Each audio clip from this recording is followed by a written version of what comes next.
తాకట్లో ఉన్న మీ బంగారాన్ని విడిపించి ఆ రోజు ఆన్లైన్ రేటుకి కొంటాం. Sharma gold company. నమస్కారం, శ్రీమాత్రే నమః. Welcome to Suman TV. నేను గీతాంజలి. ప్రస్తుతం నేను కాకినాడ శ్రీపీఠంలో ఉన్నానండి. ఎంత అదృష్టం అనిపించింది. అమ్మవారు ఎంత దివ్యంగా ఉంటారో. పరిచయం అవసరం లేదు. ప్రత్యేకించి ఇవాళ మనం మాట్లాడబోతున్నాము పీఠాధిపతులు, శ్రీపీఠం వ్యవస్థాపకులు, ప్రముఖ ఆధ్యాత్మికవేత్త. గత 35 సంవత్సరాలుగా ఎన్నో ఆధ్యాత్మిక, ధార్మిక, సేవా కార్యక్రమాలతో మనందరికీ ఎంతో సుపరిచితులు వారే శ్రీ శ్రీ శ్రీ పరిపూర్ణానంద స్వామీజీ. వారితో మాట్లాడి మనకున్నటువంటి ధర్మ సందేహాలను నివృత్తి చేసుకుందాం. గురువుగారితో మాట్లాడదాం. స్వామీజీ నమస్కారం అండి. నమస్తే. మీ దివ్య చరణాలకు నా నమస్కారాలండి. చాలా సంతోషం. మీ అనుమతితో మీ దినచర్య తెలుసుకోవచ్చు స్వామి. దినచర్య అంటే నేను మార్నింగ్ లేస్తాను. Early bird. నేను సుమారుగా అంటే 2:45, 3 లోపే లేస్తాను. బ్రహ్మముహూర్తం అనొచ్చు. 3 లోపు అంటే ఇంకా ముందే. సో 3 లోపే నేను లేస్తాను. యాక్చువల్గా బ్రహ్మముహూర్తం అనేది 3:40 నుండి 5:40 వరకు. ఆ 3:40 నుండి 5:40కి మధ్య పాయింట్ 4:40 అనేది చాలా కీలకమైన ముహూర్తం అంటారు. అది అంటే బ్రహ్మ అంటే సృష్టికర్త కదా. ఆ టైంలో మనకు కూడా సృష్టి అవుతూ ఉంటుంది లోపల. థాట్స్ ఈ నేచర్ నుంచి మనకు అది డౌన్లోడ్ అయ్యి వస్తూ ఉంటుంది. నాకెందుకంటే నేను అర్లీ పడుకుంటా. నేను ఎక్కువ నైట్ టైమ్స్ అలా ఉండాలనుకుని ఎప్పుడైనా ఉంటే కూడా నాకు చికాగ్గా ఉంటుంది ఉండాల్సి వస్తే. 8:30, 9 కల్లా అంత త్వరగా పడుకుంటారా? నేను ఇప్పుడు 6:30 దాటితే ఎవరికి కనపడను. వెళ్ళిపోతాను నా రూమ్లోకి. వెళ్ళి నాకు కావాల్సింది చూసుకుంటూ నేను హాయిగా మంచి మ్యూజిక్ ఎంజాయ్ చేసి కొద్దిసేపు అలాగా అమ్మవారితో అలా చింతనలో ఉండి ఏదన్నా చదువుకోవాలంటే ఏదైనా మాట్లాడాలంటే మాట్లాడి. మీరు నమ్మరు, ఒక్కొక్కసారి 8:30, 8:30కి ఏదైనా ఫోన్లో మాట్లాడుతుంటే నేను పడుకుని పోతాను. వాళ్ళు ఏదో కొంతసేపు మాట్లాడి వాళ్ళు వాళ్ళకి అర్థమైపోతుంది. అనట్లేదంటే నిద్రపోయి చంటి పిల్లలు ఉంటారు కదా, అలా అయిపోతాను. రూమ్లోకి వెళ్ళిపోతాను అంతే. అలా వెళ్ళిపోయి అలా నోట్లో వేలు పెట్టి పడుకున్నట్టుగానే పడుకుని పోతాను. అంటే నేను సీరియస్ తీసుకోను. వాళ్ళు పాపం సీరియస్గా మాట్లాడుతుంటారు, నేను వింటున్నానేమో. మొదట్లో ఉండే తర్వాత వాళ్ళకి అర్థమైపోయింది. నా ఉచ్ఛ్వాస నిశ్వాసాలు తెలిసిపోతాయి వాళ్ళకి. ఫోన్ పక్కకి పడిపోతుంది. నేను హాయిగా అటు తిరిగి పడుకుంటాను. నేను పట్టించుకొని ఎక్కువ తీసుకోను నేను లోపలికి. సో అలా హాయిగా ఉంటాను, నిద్రపోతాను. అంటే మనిషి ఎంత తేలిగ్గా ఉండగలిగితే లోపల అన్ని జబ్బులకి దూరంగా ఉంటాడు. పావుతక్కుముడికి లేస్తారు. ఒక్కోసారి పావుతక్కుముడు, ఒక్కోసారి 3:30 అలా స్వింగ్స్ అనమాట. లేచి సూర్యోదయం దాకా ఉండి సూర్యోదయం దాకా అన్నీ రాసుకుని చేసి తర్వాత హాట్ వాటర్ థెరపీ చేస్తాను కొద్దిగా. తర్వాత నాది ఆయుర్వేదిక్ టీ ఉంటుంది, అది తీసుకుంటాను. అయిన తర్వాత కొంతసేపు మళ్ళీ రిలాక్స్ అవుతాను. కొద్దిగా వాకింగ్, యోగా. గోశాలకు కూడా వెళ్ళొచ్చేస్తాను సూర్యోదయం లోపు. అలాగ ఉంటుంది. వచ్చేసి గోవులన్నిటినీ చూసుకుని వచ్చేస్తాను. మళ్ళీ పబ్లిక్ అంతా వచ్చేలోపు మళ్ళీ వచ్చి నా గూట్లోకి వచ్చేస్తాను. లేకపోతే వాళ్ళు వచ్చారంటే మాట్లాడాలి. ఉదయాన్నే అంత మాట్లాడడం, అలాగా ఇంటరాక్ట్ అవ్వడం పెద్ద ఇష్టం ఉండదు నాకు. సో హాయిగా వచ్చేస్తాను, నా గూట్లోకి వచ్చేస్తాను, కూర్చుంటాను, కొంతసేపు రిలాక్స్ అవుతాను. తర్వాత మళ్ళీ లేచి మళ్ళీ నార్మల్గా స్నానము, ఇది జపము అన్నీ చేసి వేదం వింటూ ఉంటాను. పిల్లలు అక్కడ చదువుతుంటారు కదా, అన్నీ వింటుంటాను. వాళ్ళు కరెక్ట్గా ఉన్నారా లేదో చూసుకుంటుంటాను పైనుంచి. అక్కడ టెంపుల్కి వెళ్తాను, దర్శనం చేసుకుంటాను, వస్తాను. తర్వాత వంట చేస్తాను, పెడతాను. ఎవరన్నా కలవాలి అని అంటే 10 గంటలకి అలా టైం పెడతాను. 10 to 10:30 అంటే హాఫ్ అన్ అవర్ ముందుకు వచ్చారు మనం పంపించేస్తాను. Then again I will come back. నా కార్యక్రమాలు, నా వర్క్స్ అన్నీ చూసుకుంటాను. R&D ఉంటే R&D చేస్తాను. నేను ఇప్పటికీ బాగా ఎక్కువ టైం స్పెండ్ చేస్తాను. అంటే అటు వేదాంత పరంగా కానీ, అటు ప్రోడక్ట్ మీద కానీ. ఏదన్నా ఒక మంచి ప్రోడక్ట్ ఇవ్వాలి. ఇప్పుడు ఒక 5-6 ప్రోడక్ట్స్ మీకు చేస్తున్నా, అది చాలా అద్భుతమైంది. అలా చేసినవే గౌదర్బార్లో వచ్చిన ప్రోడక్ట్స్ అన్నీ కూడా. అలా బ్రాహ్మీ ముహూర్తంలో కూర్చుంటా, ఒకసారి వర్క్ చేస్తాను. అలా చేసుకుంటా. అండ్ ప్రోగ్రామ్స్ ఉంటాయి ఇక్కడ, అవన్నీ డిజైన్ చేసుకుంటాను. పూర్తిగా అన్నీ మీరే చూస్తాను, మించి చూసుకుంటుంటాను. అంటే మనం చూస్తే మన టచ్ ఉంటే దానికి ఒక వాల్యూ ఉంటుంది కదా. ఎవరి మీదనో పడేయడం ఎందుకు, టైం ఉంది. పాప ఎవరి మీదనో పడేయాలంటే వాళ్ళందరినీ నేను వాళ్ళ టైం స్పెండ్ చేయించాల్సిందే కదా. దానికంటే నేనున్నాను కదా. ఇక అలా సాయంత్రం అయిపోతుంది. 6:30కి గూట్లోకి వెళ్ళిపోతాను. పక్షులు నాకు బాగా నమ్మకం. అవి చూడండి, సాయంత్రం సంధ్య దాటిన తర్వాత ఎక్కువ తిరగవు. అవి మనకు సంకేతాలు. మనిషికి జబ్బులకు కారణం నైట్ లైఫ్. బాగా రాత్రులు శరీరాన్ని బాగా మేలుకోబెట్టి అవయవాలన్నింటినీ ఇబ్బంది పెట్టడం, పగలంతా పడుకోవడం. ఈ నైట్ లైఫ్ వల్లనే మనిషికి జబ్బులు 90% జబ్బులు. జంతువులకి 90% జబ్బులు ఉండవు వాటికి. కారణం ఏంటంటే అవి ప్రకృతితో మమేకమై ఉంటాయి. కలిసిపోయి బతుకుతాయి. అంటే నేను మీరు అవన్నీ కనిపెట్టగలిగాను బాగా చూస్తుంటే. ఇవి కూడా రీసెర్చ్లో భాగం. చాలా. ఇప్పుడు హెల్త్ మీద నేను ఒక 7 పొడులు తీసుకొస్తున్నా, 7 రకాల టీలు తీసుకొస్తున్నా. టీ అంటే చాయ్ పత్తి లేకుండా హెర్బల్ది రోజుకి అంటే సోమవారం టీ, మంగళవారం టీ, బుధవారం టీ అని పెడుతున్నా. అలానే సోమవారం పొడి, మంగళవారం పొడి, అది అన్నంలో మన ఆవు నెయ్యి వేసుకుని ఆ పొడి తింటే నా టార్గెట్ ఏంటంటే మనకు బ్రెయిన్ కదా, lungs, heart, liver, kidneys, intestine, ఈ 6 మనకు చాలా ప్రధానమైనవి. ఈ 6 బాగుంటే మనిషికి 90% ఆరోగ్యంగా ఉంటాడు. ఈ 6 ఎయిల్మెంట్స్ అనేవి బాగా డిస్టర్బెన్సెస్ అనేవి వస్తుంటాయి. ఈ 6 బేస్ మెయిన్. ఈ 6 ముందు మనం ఒక న్యూట్రల్గా ఉంచాలి అంటే ఏం చేయాలని, మనకు ఆకులు, కొన్ని మూలికలు, వాటితోటి పొడి తయారు చేస్తుంది. టేస్టీగా ఉండాలి, బట్ అది ఆ పార్ట్ని కరెక్ట్గా యాక్టివేట్ చేయాలి. అదొక మెడిసినల్గా వెళ్ళాలి. అందుకని అన్నంలో 2 ముద్దల అన్నంలో ఈ పొడి, సోమవారం పొడి అనుకోండి, సోమవారం నాడు ఆ పొడి వేసుకుంటాం. నెయ్యి అంటే అలా పెడితేనంటే వాళ్ళకి డేట్ గుర్తుంటుంది కదా, మండే అని చూసుకుని ఆ పొడి వాడతారు. అలానే టీ ఉందనుకోండి, మండే టీ, ఆ టీ మండే ఉదయం, మధ్యాహ్నం, సాయంత్రం, నైట్ 4 సార్లు తీసుకుంటే చాలు. అది మొత్తం ప్యూరిఫై చేస్తుంది. చాలా ఆ సోమవారం తీసుకున్న పొడికి ఇది కౌంటరాక్ట్ అనమాట, మంచిగా చేస్తుంది. అలా రీసెర్చ్ చేస్తున్నా. చాలా మంచి ఆలోచన.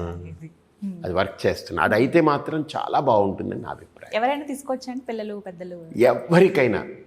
నా సంకల్పం ఏంటంటే, మనం పుట్టినప్పుడు ఈ నేచరు మనకు ఒక బాడీ ఇచ్చింది కదా, అన్నీ ఫ్రెష్గా ఇచ్చింది. హార్టు, లివరు, లంగ్స్, కిడ్నీలు అన్నీ మంచి ఫ్రెష్ది, సుకుమారంగా శుతిమెత్తనిది మంచిది ఇచ్చింది కదా. నా కోరిక ఏంటంటే, మనం ప్రాణం విడిచి వెళ్ళిపోయేటప్పుడు అది 50, 40, 60, 70, 80 కావచ్చు, అంతే ప్యూర్గా మళ్ళీ నేచర్కి అప్పచెప్పి పోవాలి. మీకు అర్థమైందా? ఇప్పుడు మీరు నా దగ్గరకు వచ్చారు, నేను ఒక గిఫ్ట్ ఇచ్చాను మీకు. నేను ఎప్పుడైనా మీ ఇంటికి వచ్చినప్పుడు చూస్తే ఆ గిఫ్ట్ని చెత్త పట్టేసి, దుమ్ము పట్టి, దాన్ని ఎక్కడో మూలన పడేసి, దాన్ని కొద్దిగా ఇరిగిపోయి, దాన్ని అలా చేసి అలా ఉంది అనుకోండి, నేను చూస్తే నాకు ఎలా అనిపిస్తుంది అంటే, మీరు నేను ఎంతో అభిమానంగా ఇచ్చిన బహుమానాన్ని మీరు గౌరవించలేదు అనేది నాకు అనిపిస్తుంది. చివుక్కుమంటుంది కదా. ఒక చిన్న బొమ్మకో ఒక వస్తువుకో అలా ఉంటే, ఈ నేచర్ ఇంత అద్భుతమైన శరీరాన్ని, ఇన్ని అవయవాల్ని, ఇంత శక్తితో కూడుకున్నటువంటి ఇంత పెద్ద పరికరాన్ని మనకు అప్పచెప్పినప్పుడు, మనకి ఇచ్చినప్పుడు, మనం దీన్ని అగౌరవపరిచి, దీన్ని అవమానపరిచి, దీన్ని ఇష్టం వచ్చినట్టు చండాలం చేసి, గబ్బు పట్టించి, భ్రష్టు పట్టించి, మళ్ళీ తీసుకెళ్ళి ఆ నేచర్లో నాకు ప్రాణం పోతుంది, ఎంత ఎదవ బతుకని చెప్పి తిట్టుకుని మనం దాన్ని పడేసేస్తే, చండాలం చేసి పడేస్తే అదేమన్నా గౌరవం అంటారా? కాదు కదా. నా సంకల్పం ఏంటంటే, మనకి ఎలా ఇచ్చిందో ఆ గిఫ్ట్ని దాన్ని చక్కగా వాడుకుని, ఒక ఉత్కృష్టమైన స్థితికి వాడుకుని, దాన్ని మళ్ళీ తిరిగి దాన్ని అంతే పదిలంగా అప్పచెప్పాలి. దానికి ఏం చెయ్యాలని అందులో భాగంగా వస్తున్నవి ఇవన్నీ. అది అంటే ఇదొక స్టెప్, ఇంకా మిగతాది ఇంకా ఉన్నాయి. అలా చేస్తున్నాను. స్వామి, హ్యాపీ అండ్ హెల్తీ లైఫ్కి ఒక 5 సూత్రాలు తెలియజేస్తారా? చెప్తాను నేను మళ్ళీ, ఇవన్నీ తయారవనివ్వండి. అంతేనా? వీటికి అవి రిలేషన్ 7 సూత్రాలు ఉన్నాయి, 5 కాదు. 7 వారాల నగల కంటే 7 వారాల పొళ్ళు తింటే వాళ్ళకి నగలు పైన వేసుకుంటాం, ఏ దొంగ పట్టుకుపోతాడు, లేదా ఇది ఏమవుతుందో తెలియదు. కానీ 7 వారాల పొడులు తింటే ఎవడు పట్టుకుపోడు, మనం ఆరోగ్యంగా తయారవుతాం. ముందు మన లోపలంతా ఆర్గనైజ్ అవుతాయి. అది ఇవి ఆహారం పరంగా. మామూలు భౌతికంగా కావచ్చు, మామూలుగా అంటే మనం ఉన్నటువంటి ఈ సమాజంలో హ్యాపీగా ఉండాలి. ఎదుటి వాళ్ళు తప్పు చేసినా సరే కొన్నిసార్లు అవి మన మీద ఎఫెక్ట్ పడుతుంటాయి, మనం తప్పు చేయకపోయినా. అవన్నీ కాకుండా మనం హ్యాపీ అండ్ హెల్తీ ఈ సమాజంలో మన హెల్త్, మన హ్యాపీనెస్ని పాడు చేసుకునేది ఎవరంటే, ఎవరికి వాళ్ళే వాళ్ళ హ్యాపీనెస్ని, వాళ్ళ హెల్త్ని, వాళ్ళ హార్మోనీని పాడు చేసుకుంటున్నారు. దీనికి 2 కారణాలు. 2C అని చెప్తాను ఇప్పుడు. 2C. ఒక C ఏమో కంపారిజన్, రెండో C ఏమో competition. Unhealthy comparison, unhealthy competition. Compare చేసుకుంటాము, వాళ్ళకి ఇలా ఉంది నాకు ఎందుకు లేదు, నాకు ఇలా ఉంటే బాగుంటుంది అనుకుంటాము. ఇంకా కాంపిటీషన్, ఇంకా అక్కడి నుంచి కాంపిటీషన్ మొదలవుతుంది. లేనిపోని కాంపిటీషన్. అదే కావాలి, అలాగే కావాలి ఉండాలని. అంటే ఈ లోపల ఆ ఆబ మనిషిని తినేస్తూ ఉంటుంది. సో కాబట్టి కంపారిజన్, కాంపిటీషన్, ఈ రెండిటికి మనం ఏం చెయ్యాలి? కాన్సన్ట్రేషన్ పెంచుకోవాలి అమ్మవారి మీద. ఆశీ కావాలి మనకు. ఎటైనా అమ్మవారే సమాధానం అంతే. అమ్మని పట్టుకుంటే అన్నీ జరుగుతాయమ్మా. అది తెలియక దాన్ని ఏదో పట్టుకుంటున్నాడు. కానీ ఇక్కడే పెద్ద సందేహం స్వామి, మీలాంటి సాధన ఒక్క ఎగ్జాంపుల్ చెప్తాను. చెప్పండి. ఒక ఆయన ఇంట్లో కుక్క ఉంది, ఒక గెస్ట్ వస్తున్నాడు, చాలా తెలివిగలవాడు, ఆయనకి చాలా కావలసిన వ్యక్తి ఆ ఇంట్లో వాడు. ఈయన వెళ్ళిపోతున్నాడు. ఇప్పుడు అక్కడ కుక్క ఉందనుకోండి, ఈయన ఏం చేస్తాడు? బయట బోర్డు పెట్టారు, కుక్క ఉంది జాగ్రత్త అని ఒక బోర్డు హెచ్చరిక పెట్టారన్నమాట. వాడు నా ఇంట్లో వాడు, నాకు కావాల్సిన వాడు, వాడి దగ్గరికి నేను వెళ్తే నీ కుక్క ఏం చేస్తుంది? తలుపు తీసుకుని వెళ్ళాడు అనుకోండి, దానికి ఏం తెలియదు, పట్టి పీకి రెక్కి అవతల పాడేసి చంపి పాడేస్తుంది, పీక కూడా కోసేయచ్చు. అదే ఇతను ఏం చేయాలి? ఇతను బయట నిలబడి ఫోన్ కొట్టి నువ్వు బయటికి రారా అని చెప్తే వాడు వచ్చాడనుకోండి, ఆ కుక్క ఏమన్నా ఊపిరి కూడా వదలదు. అది వాడు ఏం చెప్తే అది ఉండే గో సెట్ అంటే అక్కడికి వెళ్ళి కూర్చుంటుంది. వీడు హాయిగా దర్జాగా నడుచుకుని వెళ్తాడు. అంటే ఈ సమాజంలో కూడా, ఈ లోకంలో మనం బతికేటప్పుడు ఈ వస్తువులు, ఈ వ్యక్తులు, ఈ మనుషులు, ఈ పరిసరాలు, సందర్భాలన్నీ ఏంటంటే అది అమ్మవారి యొక్క అనుగ్రహంతోనే ఉన్నాయి. అవన్నీ మనం కూడా మనం అమ్మని వెంట పట్టుకుని వెళితే అవేవి మనల్ని ఏం చెయ్యవు. ఇప్పుడు మీకు అర్థమైంది ఎగ్జాంపుల్. అమ్మ అక్కర్లేదు, ఇదంతా నా కంట్రోల్, నా డబ్బు, నా పదవి, నాకే అన్నీ ఉంది, నాకు తెలివితేటలు ఉన్నాయి అనుకుని దిగామంటే అది పాకం పెట్టి మొత్తం ఎక్కడ చీరేయాలో అక్కడ చీరి పడేస్తాం, లేకుండా చేస్తాం. అందుకని అమ్మని వెంట పట్టుకుంటే, అమ్మని పట్టుకుంటే చాలు, ఇంకా అది ఈ సృష్టిలో హాయిగా తిరిగేయచ్చు. అంటే మీలాంటి దీక్షాపరులు, సాధనాపరులు, నేనేం పెద్ద సాధన చేయనమ్మా. నేను ఎక్కువ మంత్రాలు, తంత్రాలు అవి ఏమి సత్యం. మీలాంటి వాళ్ళకైతే అమ్మ కరుణిస్తుంది. మరి ఎందుకంటే అమాయకత్వంతో ప్రేమిస్తాను నేను. మంత్రాలు తెలియవు నాకు, నిజంగా చెప్తాను, నాకేం మంత్రాలు రావు, నేను పెద్ద పెద్ద మంత్రాలు చేయను, నాకు వాటి మీద దృష్టి లేదు. ప్రేమించడం ఒక్కటే తెలుసు నాకు. అమ్మని ప్రేమించడం నేర్చుకోండి, మంత్రాలు వద్దు, నేను చెప్తున్నా. అమ్మకి మంత్రాలు శంకరులే అన్నారు, నమంత్రం నోయంత్రం తదపి చ న జానే స్తుతిమహో నాహ్వానం ధ్యానం తదపి చ న జానే స్తుతి కథా కుపుత్రో జాయేత క్వచిదపి కుమాత నభవతి. నాకేం రాదమ్మా. జీవితంలో ఒకటి తెలుసు నాకు, చెడ్డ కొడుకుంటాడేమో కానీ చెడ్డ తల్లి ఉండదు అంటాడు. పడిపోతుంది కదా అమ్మవారు, అంతే కదా, ఆ మాటకి పడింది కదా. శంకరులంతటి వారి నాకేం రాదమ్మా అన్నారు. మనకేం వచ్చి సచ్చి మనకు. నేను నిజంగా చెప్తున్నా, అంటే అతిశయోక్తికి చెప్పట్లేదు. ఎవరైనా నాకు అదొచ్చు ఇదొచ్చని చెప్పుకుంటారు, నాకు ఏది నేను పట్టించుకోను. వస్తే వచ్చిండొచ్చు, అమ్మవారు ఇస్తే ఇచ్చిండొచ్చు, ఈ వక్తృత్వం కూడా నాది కాదు, అమ్మ భిక్ష అది. ఆవిడ్ని పట్టుకుంటే ప్రేమతో, ఆవిడని ప్రేమ కోరుకుంటుంది ఆవిడ. అది ఆ పట్టు తెలియాలి మనకు. ఆవిడని ఆ ప్రేమతోటే సాధించగలం. ఆ ప్రేమ పట్టు నేను పట్టుకోగలిగాను నేను అనుకుంటున్నాను. అందుకని ఆవిడ అపారంగా అభిమానిస్తుంది నన్ను. నన్ను ఆవిడ వదులుకోలేదు ఎట్టి పరిస్థితిలో. అది తెలుస్తూనే నాకు అంత అనుగ్రహం ఉంది అమ్మది. మీకు కలిగినటువంటి దివ్యమైన అనుభూతి పెద్ద విషయం. అదే చాలా పెద్ద విషయం. నా అనుభూతి ఏముంది, ఇక్కడ అందరికీ తెలుసు. మొన్న మహాశక్తి యాగం చేస్తే ప్రతిరోజు పిడుగులు వస్తాయి, వర్షం వస్తుంది, తుఫాన్ అని చెప్తుంటారు. నేను ఒకటే చెప్పాను, మనందరం అమ్మని కదా పట్టుకున్నాము. ఆ బ్రహ్మ కీటజనని వర్ణాశ్రమ విదాయిని ఆబాల గోప విదిత సర్వ అనుల్లంఘ్య శాసన. ఆవిడ గీస్తే గీత ఆబాల గోప విదిత. అందరికీ తెలుసు ఈ సృష్టి మొత్తం ఆవిడ గీసిన గీతకి ఒక్క ఇంచు కూడా అతిక్రమించదని. అది మీ చేతుల్లో ఉందని చెప్పేవాళ్ళకి.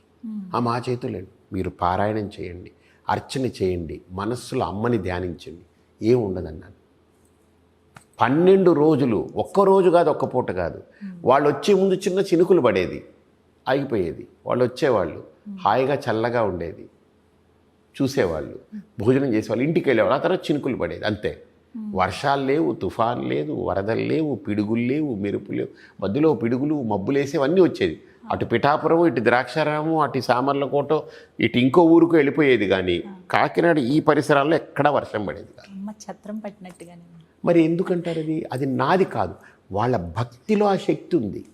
వాళ్ళ సంకల్పం లోపల మాకు ఎక్కడ ఆటంకం రాకూడదమ్మా, నీకోసం వస్తున్నాము, నీ గురించే వస్తున్నాము, మాకు నువ్వు ఆటంకం కల్పించుకో అని కోరుకునేవాళ్ళు. వాళ్ళ కోరిక అక్కడ ఎంత పవిత్రంగా నెరవేరిందని కళ్ళకు కనపడుతుంది కదా. ఒక ఆవిడకి నాకు కూడా విచిత్రం అనిపించింది, అంటే అమ్మ అనుగ్రహం ఇలా ఉంటుంది అని. ఆవిడకి పెళ్ళై 14 ఏళ్ళు అయింది, ఇప్పటికీ ఉంది, ఆ ఫోటోలు కూడా ఉన్నాయి, మీరు తీసుకోవచ్చు, వీడియో ఉంది. అయితే మొట్టమొదటి మహాశక్తి యాగానికి 13 ఏళ్ళు ఎంత అయిపోయింది పెళ్ళై. ఇంట్లో అందరూ అడుగుతున్నారు, పిల్లలు లేరు అది ఇదేని. పాపం ఓ స్త్రీకి కూడా లోపల ఎంతో ఉంటుంది కదా ఫీలింగ్ అని. ఆవిడ ఇక్కడ మహాశక్తి యాగానికి వచ్చింది. పాపం 30 రోజుల్లో ఆవిడ ఒక 5-6 రోజులు 7 రోజులు రాలేకపోయింది, ఆవిడ ఆటంకం. మిగతా అంతా వచ్చి కూర్చుంది. రెండో మహాశక్తి యాగానికి వచ్చింది ఆవిడ విడిచిపెట్టకుండా. ఆవిడ చెప్పింది, నాకు తెలియదు, ఆవిడ ఎవరో కూడా తెలియదు, కాకినాడలో ఉంటారట. వాళ్ళ అత్తగారు వాళ్ళందరూ వచ్చారు. మొన్న మహాశక్తి యాగానికి ఇంత పిల్లలు 3 పట్టుకొచ్చింది, 3 ఆడపిల్లలు. శశికళ, శశిప్రియ, శశిరేఖ. చూశాను స్వామి, ఎంత సంతోషం. అసలు నాకు ఆ 3 చూస్తే లక్ష్మీ, దుర్గా, సరస్వతి లాగా 3 ఇలా నవ్వుతున్నారు. మీ ఒళ్ళో కూర్చుని కాదు, నన్ను బ్లెస్ చేయడానికి వచ్చారా అనిపించింది నాకు. ఆవిడికి పుట్టారా, వాళ్ళకి ఏమిటి, ఇవన్నీ నాకు కనపడలేదు. ఇలా 3 నన్ను బ్లెస్ చేయడానికి వచ్చారా అని నేను వాళ్ళ 3 అలా ఒంటి మీద కూర్చోబెట్టుకుంటే వాళ్ళు 3 హాయిగా కూర్చున్నారు అలాగా. అంటే ఆవిడ 3 ఒకే శుక్రవారంలో ఒక్కొక్క నిమిషం తేడాలో 3 పుట్టారట, 3 పిల్లలు. చూడండి, అది అమ్మ అనుగ్రహం ఎందుకు ఉంటుంది, ఎవరి మీద ఉంటుంది, ఎలా ఉంటుంది చెప్పలేదు. అంటే వాళ్ళకు కూడా ఆ టైం వచ్చింది. 13 ఏళ్ళగా లేనిది ఎందుకు ఇప్పుడు జరగాలి? అమ్మ అనుగ్రహం, ఆవిడ నమ్మింది. అలా కొన్ని లక్షలు ఇక్కడ. అందుకనే అన్ని వేల మంది కనెక్ట్. మేము ఎప్పుడు దాన్ని బ్రాండింగ్ చేయం దాన్ని, ఎందుకంటే అవన్నీ చెబితే అది మార్కెటింగ్కి బ్రాండింగ్కి అయిపోతాయి. అవి నాకు ఇష్టం లేదు, అవన్నీ చెప్పొద్దంటనే వద్దు. ఇదేంటనంటే ఆ 3 పిల్లల్ని చూస్తే నాకు వాళ్ళు 3 దేవతలు అలా వచ్చి నన్ను బ్లెస్ చేయడానికి వచ్చారని నేను అలా పట్టుకున్నాను వాళ్ళని. అలాగా ఎగ్జాంపుల్, నాకు పిల్లలంటే చాలా ఇష్టం, చిన్న పిల్లలు అంటే చాలా ఇష్టం. అందులో చంటి పిల్లలు అంటే చాలా, అంటే వాళ్ళకి కల్మషం ఉండదు. నేను నిద్రపోతే ఎలా ఉంటానో అలా ఉంటానన్నమాట వాళ్ళు. నేను అలానే పడుకుంటే ఇప్పటికీ నోట్లో వేలు పెట్టి పడుకుంటే పిల్లలు ఎలా ఉంటారో అంత హాయిగా పడుకుంటా. అందరూ అంటారు అసలు ఏం అంటే ఎవరు చూడరు. ఎవరైనా ఒకవేళ ఎప్పుడైనా పలకరించడానికి రావాలని ఏదైనా వస్తే నాకు దగ్గర ఉన్న వాళ్ళు చూస్తే ఏమో చంటి పిల్లాడు అలా పడుకున్నాడేమో అన్నట్టు ఉంటుంది వాళ్ళకి. చిన్న పిల్లాడు పడుకున్నట్టే ఉంటారు. అంటే మన లోపల ఆ తేట ఉండాలి, ఆ తేలికతనం ఉండాలి, లోపల బరువు ఉండకూడదు. రెండవది, నేను గురువుననే పెద్ద బరువు కూడా మోస్తుంటారు చాలామంది. నేను గురువుని అని పెద్ద బరువు మోస్తారు. అది కూడా అక్కర్లే. నేను గురువు ఏంటి? గురుత్వం ఉండాలి. గురుత్వం లేని గురువు, మానవత్వం లేని మనిషి, ఇది 2 ఉపయోగం లేనిది. గురుత్వం కావాలి కానీ గురువు అనే ఫీలింగ్ తోటి బతకక్కర్లే. ఇప్పుడు అదే మిగిలిపోయింది, గురువు అనే బరువు మిగిలిపోయింది, గురుత్వం లేదు లోపల. అది ప్రధానం, అది ముఖ్యంగా. అది ఉండగలిగితే హాయిగా మనిషి తేలిగ్గా ఉంటాడు, ఆనందంగా ఉంటాడు, ఒక మంచి స్థితిలో ఉండగలగడం అనేది గొప్ప ఇది కదా. అలాంటి స్టేజ్కి వెళ్ళగలగాలి ఖచ్చితంగా. అదే అసలు స్థితి, వెళ్ళడం కాదు, అది మన స్థితి. దాన్ని వదిలేసి ఎక్కడికో పోతున్నాం మనం. ఇప్పుడు ఆవు మేయడానికి ఎక్కడికో వెళ్తుంది, కానీ ఇంటికి రాత్రి అయితే వచ్చేస్తుంది కదా సాయంత్రం అయితే. మనం రాలేకపోతున్నాం. మనం ఊరంతా తిరిగి అదే మంది నిజం అనుకుని అక్కడ తిరుగుతూ అందులోనే గాయమైపోతున్నాం. మన స్థితికి మనం రాలేకపోతున్నాం. అది ఎక్కడికి వెళ్ళినా ఏం తిరిగినా మన స్థితిలో మనం కూర్చోవడానికి, మనం ఉండడానికి ఆ గురుత్వమే మనకు అనుగ్రహం. మీ అమూల్యమైన సమయాన్ని కేటాయించి ఎన్నో ముఖ్యమైన విషయాలు తెలియజేశారు. మా సందేహాలన్నీ కూడా నివృత్తి చేశారు గురువుగారు. ధన్యవాదాలు.